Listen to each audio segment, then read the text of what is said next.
Srpsko ratno vazduhoplovstvo bogatije je za još 6 aviona. U pitanju su vazduhoplovi tipa Lasta V-54 koji će biti korišćeni za obuku pilota. S ovim novom, savremenom digitalnom avionikom i letnim karakteristikama obezbeđuje savremenu i naprednu obuku u osnovnom akrobatskom, navigacijskom, grupnom, instrumentalnom i noćnom letenju. Puno je vremena prošlo od kako je naša vojska dobila ovako vredan poklon, ali poklon koji smo sami napravili. Poklon koji je produkt naše pameti i našeg znanja.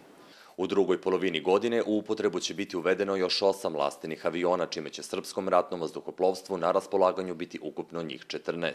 Mi ćemo imati apsolutno zaokruženo naše ratno vazduhoplovstvo koje će biti sposobno da uspešno štiti vazdušni prostor Republike Srbije.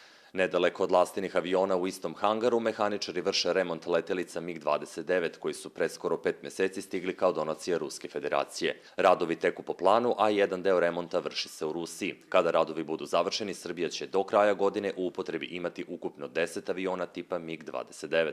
Naše vazduhoplovstvo je spašeno. Vazduhoplovstvo koje je bilo skoro uništeno 1999. godine, sad može da kaže da će, kada se sve ovo o čemu govorimo završi, da će biti sasvim sigurno najrespektabilniji u regionu. Na Bateničku pistu uskoro bi mogla da sleti još jedna ruska donacija iz takozvanog ruskog paketa. Radi se o 2 transportna aviona srednje nosivosti Antonov 26.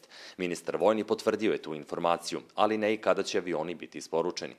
I to je deo vojno-tehničkog sporazuma, bit ćete vrlo brzo obavešteni. Ja sam zaista zadovoljan do sada. Sve što je dogovoreno između 2 vrhovna komandanta ispoštovano je u dan. Kako prenose pojedini mediji, sa avionima tipa Antonov 26 u istom paketu trebalo bi da stigne i 30 tenkova i 30 oklopnih vozila.